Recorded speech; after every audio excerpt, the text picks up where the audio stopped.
Hey guys, I'm Dov, and today I'm back with more Total War Warhammer 2 online action.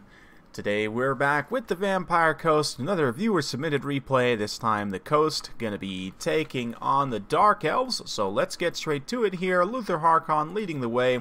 Got a few units of animated hulks, which you don't see too often, so that should be a lot of fun. Queen Bess, Fleet Captain, Lore of Deeps, very interesting. Not to see Lore of Vampires. Got a couple gunnery mobs, a couple shotguns, a whole bunch of zombies in the front, and a bloated corpse in the woods. Over here for the Dark Elves, we've got some Executioners.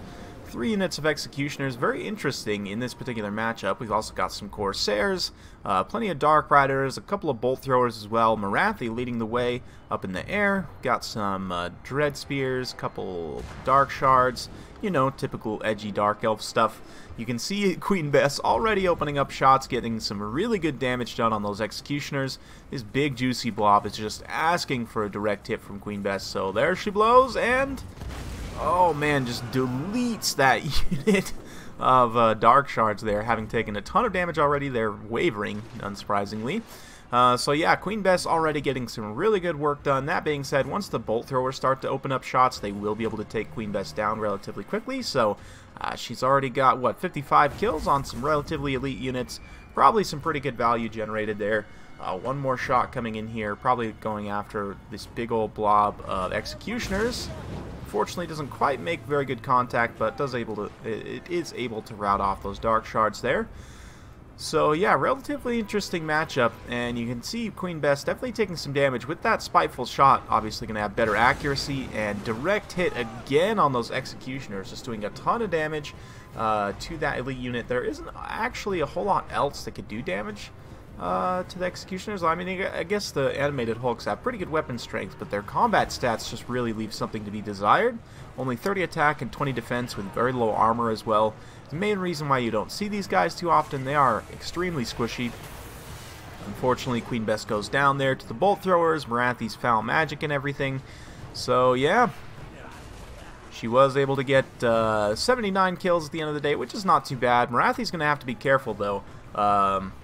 Harkon trying to shoot through the animated hulks here. Looks like they're interrupting him a little bit, but if Marathi gets hit by his bullets there, obviously Harkon does have this effect here, this disrupted.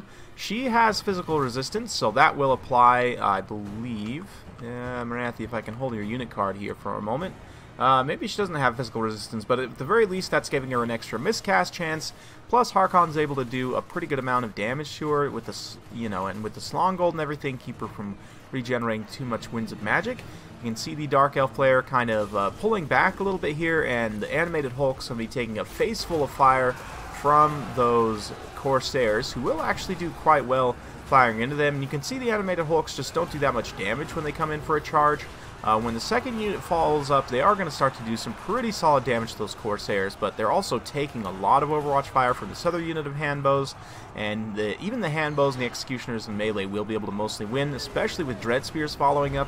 So not the best situation, but yeah, you can see Harkon continuing to fire away at Marathi. She's got the Slongold now, debuffing her Winds of Magic recharge rate. These Dark Riders trying to get in and shut down some of these units here, but oh man, I thought Marathi was going to pop the balloon there, but here comes the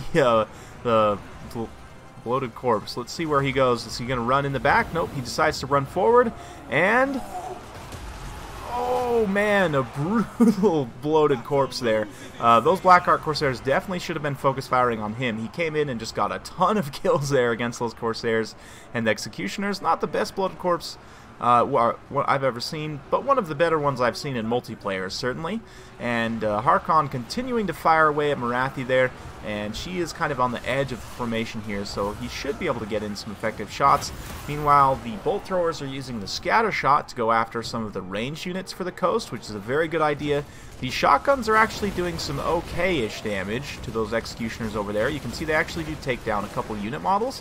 I haven't ever really used the shotguns to good effect, but they're able to get a couple kills here against the Hargoneth Executioners. I still think you'd probably want the handgunner variant instead, but still, zombies getting cut up pretty bad. The animated hulks haven't really done a whole lot either, so the Dark Elf infantry starting to kind of push through at this point despite all the damage they've taken so far. Executioners getting very, very low. But yeah, Harkon still online as well with plenty of ammo left. Is he able to get a beat on Morathi, or it might look like the zombies are interrupting his line of sight a little bit there. But, ooh. Morathi going to call down her Doom Bolt on top of him. Meanwhile, these pistols are firing in. This fleet captain's going to have to be careful because she is on foot.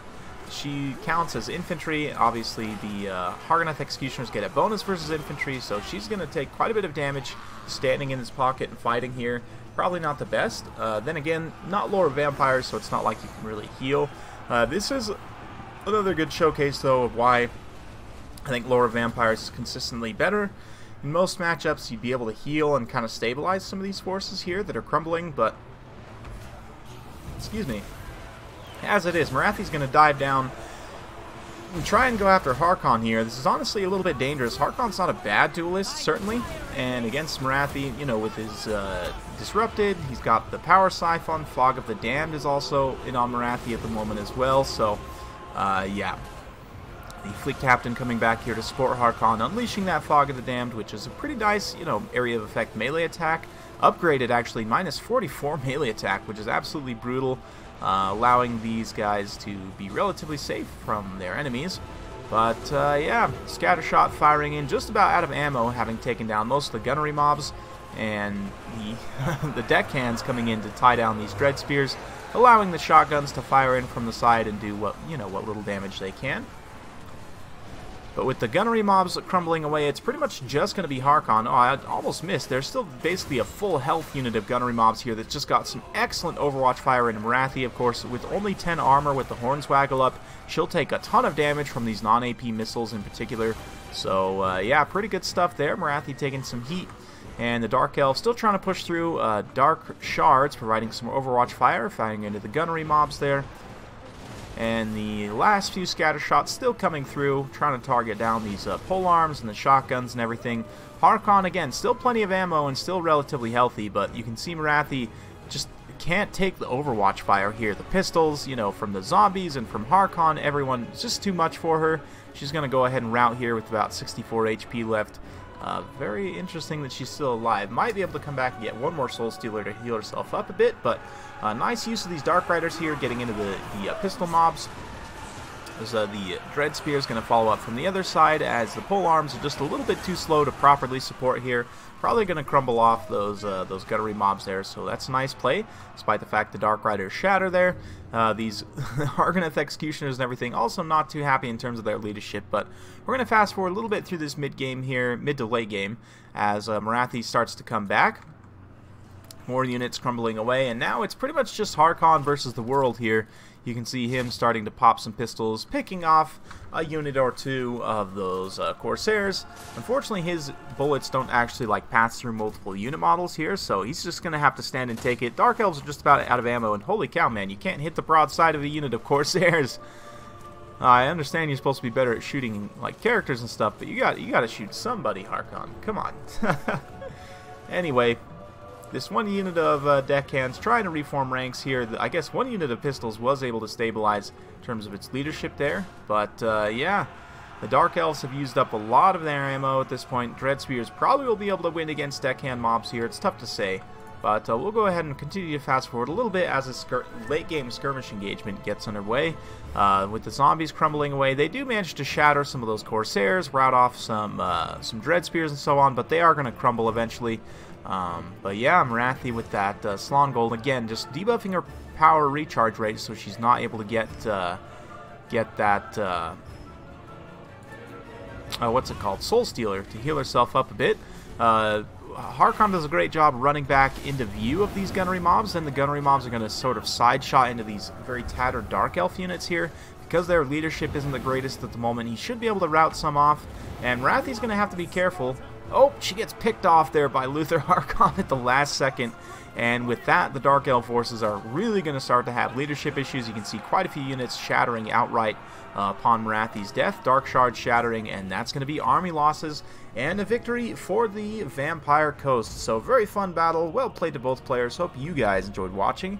Always nice to see Luther Harkon in action, doing his anti-mage thing against one of the more powerful casters in the game. Morathi, definitely a powerhouse caster, can get a ton of Winds of Magic, so I do like the the pick of Luther Harkon in this particular matchup for that reason.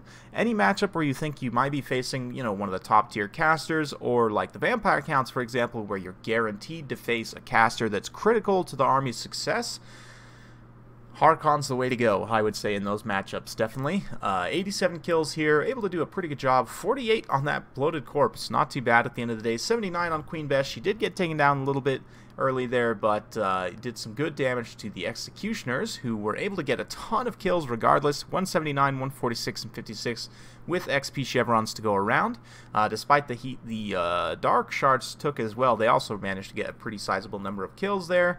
The Corsairs didn't necessarily get as many kills, but they did deal with those animated hulks extremely efficiently. Again, I'm not the biggest fan of the animated hulks. I guess if you were to bring Invocation of, Dance Macabre instead to buff up their melee attacks so that they could actually do some damage, I could see them working out a little bit better. For Big Mike's build here, the only thing I would change is, personally, I would swap out this Lore of Deeps captain for a Lore of Vampires captain. Bring that Invocation of the Heck, that Dance Kebab, so that you can really get some more efficient use out of some of these undead units. But nonetheless, very fun battle. Hope you guys enjoyed watching. If you do like this sort of content, be sure to like, subscribe, hit that bell notification button, so every time I upload a new video, you'll be notified. Thanks again for watching, and we'll see you next time.